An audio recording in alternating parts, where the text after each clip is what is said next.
Never judge someone by their uniform, because sometimes the one you overlook carries the wisdom you need most. Stay till the end for a story that will touch your heart, and don't forget to subscribe for more emotional and inspiring stories from Black Inside 2.0. The silver chandeliers glimmered softly over the grand dining hall of the Westmont Hotel, one of the most luxurious establishments in New York City. Every corner gleamed with wealth, marble floors, velvet chairs, and the faint hum of quiet jazz from the corner piano. At a corner table near the window sat Ethan Cross, a billionaire known for his sharp business acumen and his even sharper ego. He was in his early 40s, perfectly dressed in a gray tailored suit. The world respected him, or at least feared him. His name meant power, success, and money. But deep inside, Ethan was a man who had long forgotten what humility felt like. As he sipped his espresso, his gaze landed on a waitress who moved gracefully between the tables, her red shirt crisp, her apron neatly tied. Her name was Maya Brooks. Maya was in her late 20s, calm, composed, and radiant in a quiet way. She worked double shifts at the hotel to support her younger brother, Caleb, who was studying engineering at a community college. Her mother had passed away when she was only 16, and from that day forward, Maya had carried her family on her back, one smile, one shift, one paycheck at a time. Ethan noticed how she carried herself, polite, professional, but with a spark of confidence he couldn't quite place. That intrigued him. He had been bored lately. Deals, parties, and people all felt predictable. That's when the arrogant idea hit him. Let's see how she reacts, he thought with a smirk. When Maya approached his table with her notepad, he looked up and said with casual arrogance, "Tell me something, Miss Waitress. If you were me, a billionaire, how would you manage your money?" Maya blinked, momentarily taken aback. It wasn't an ordinary question. She looked at him, not in fear or confusion, but with quiet amusement. She could tell from his tone that he wasn't asking sincerely. "Sir," she said politely, "are you asking for advice or for entertainment?" Her question caught him off guard.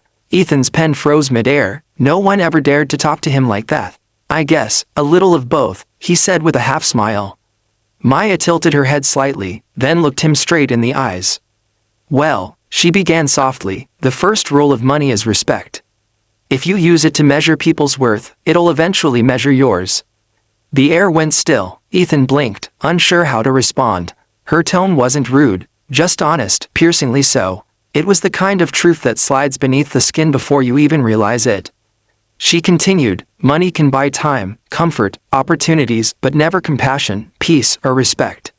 If you forget that, all your success will feel empty." Ethan chuckled awkwardly. "That's quite philosophical for a waitress." Maya smiled gently. "Maybe, but I've seen enough to know that having less doesn't mean knowing less." She placed his bill on the table, nodded, and walked away. That night, Ethan couldn't stop thinking about her words. If you use money to measure people's worth, it'll eventually measure yours. For the first time in years, something inside him stirred, something human. The next evening, Ethan returned to the same restaurant. He waited until Maya came on shift again. When she approached, he asked, "Do you always speak like that to customers?" She smiled faintly, "Only when they ask questions that deserve honest answers." He leaned back, intrigued. "Tell me, Miss Brooks, do you study finance or something?" "I study people," she said simply. "And life." He laughed lightly. "You could have been more than a waitress."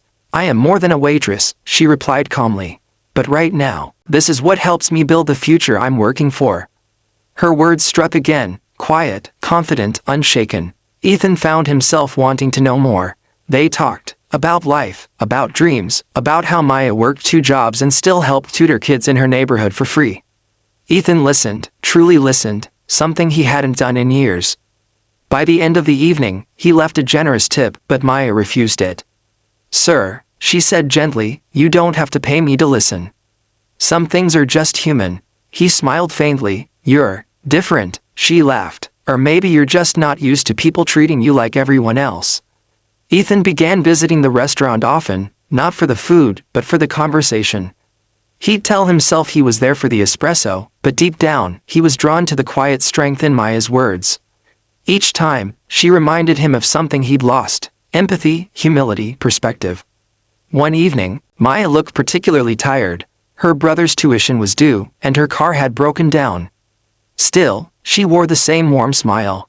"Rough day?" Ethan asked. Nothing I can't handle, she replied. Life gives you challenges not to break you, but to remind you how strong you are. He admired her resilience. She didn't complain, didn't ask for pity, she simply moved forward. One Friday, Ethan overheard another wealthy guest at the restaurant mocking Maya behind her back. She talks like she's some kind of philosopher, the man sneered.